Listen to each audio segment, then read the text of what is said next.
ગૌરાંગ, આમ ઢીંગલાની જેમ શું ઊભો છે? કર કાંઈક. પપ્પાના પેન્શનના બધા જ પૈસા આપણા હાથમાં આવવા જોઈએ.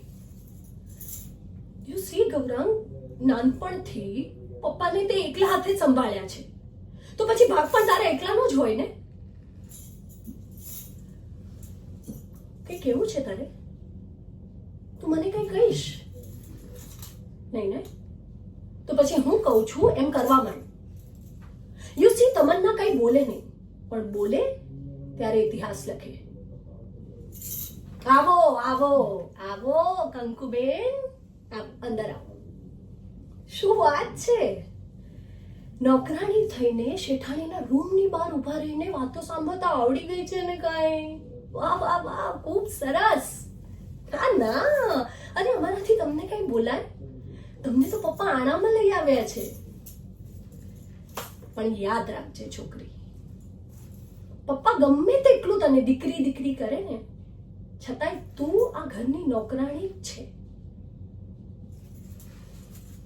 માપ મારે છે, નહીં તો માપી નાખીશ. તમન્નાના પગની જૂથી બરાબર પણ નથી તું. હા ને, મમ્મીના પગની જૂતીઓ ગમે તેટલી ઘસાઈ ગઈ હોય, પણ મમ્મીએ દર વખતે પોતાના છોકરાઓની ઈચ્છા પૂરી કરી છે નવા ચંપલ લેવાનું છોડીને. હવે આપણો વારો છે. આપણે મમ્મીની એક એક ઈચ્છા પૂરી કરવાની છે.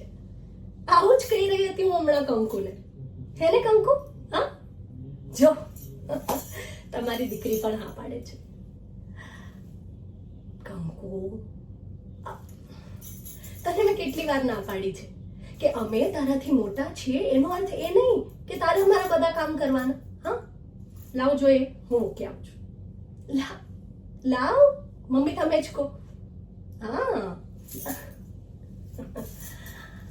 તમે બંને માં દીકરી બેસીને વાતો કરો. હા, હું આવું.